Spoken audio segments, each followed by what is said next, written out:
Shaun here from Star Marine, talking to you today about visa problems. This is one of the hot topics that's all over the expat Facebook groups and forums and the Tiger and the Phuket news. It's everywhere right now. Everyone's talking about it because recently the immigration department appears to have, I wouldn't say cracked down, because I think that they're really just more closely following the existing rules, but they've changed the way that you can extend visas.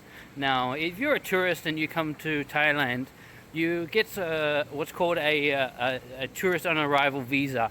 Now, there are some countries that don't give you this visa. You have to pre-apply for it, and there's a list of those which is going to get put on the screen here by Miguel. But there is a list of countries that give you on arrival visas, and here's the list that do that. Now, for those of you who do get on arrival visas, you're going to get a 30-day visa. That means you can love Phuket, love its islands, love Bangkok if you want to, love Chiang Mai, Chiang Rai, and the rest of Phuket for 30 days before you have to leave the country. But what if you want to stay?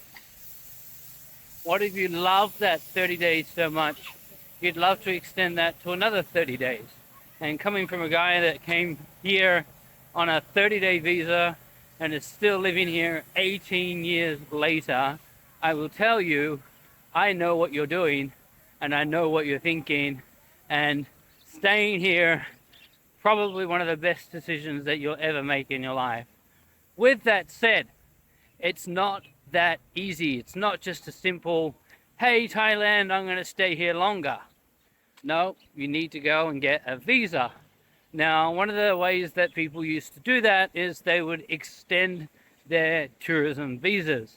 Now, traditionally, you could go to your local tourism office, your local immigration office, and get another 30-day extension, which takes a 30-day visa and makes it 60 days, which means that you can have 2 months in the land of smiles instead of 1. But what's been happened recently is that instead of giving the 30-day extension, the immigration department have been giving just 1 week. And what they've been advising you to do is to fly out, go back to your home country, and apply for a visa at the embassy of your home country, because there are a whole raft of different visa options available to you if you apply for a visa before coming to Thailand. Now, you could get something like a business visa or a non-B visa, you can get an investment visa, you can get a digital tourism, a digital worker visa, you can get an extended tourism visa. There's a whole bunch of different visa options available to you if you do it before you come into Thailand. But once you get into Thailand, it is very limited as to what you can do to extend your stay.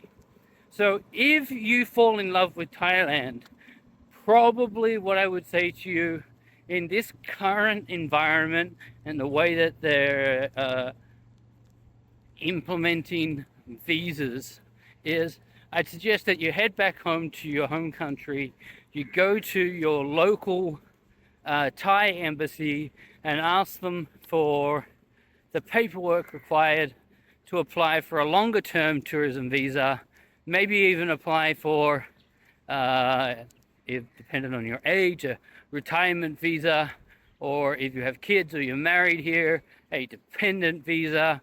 But there's a whole bunch of different options there. Go to the immigration in your country for Thailand, so the Thai embassy, and ask them for some advice. So for those of you who are concerned about the changes to visas here in Phuket, yes, it's changed. Yes, I've heard a lot of it, and I mean a lot, just in the last few days, where people who would normally get a 30-day extension got just a 7-day extension. So it is worth applying for a visa at home before jumping on an aeroplane and coming over here to the land of smiles.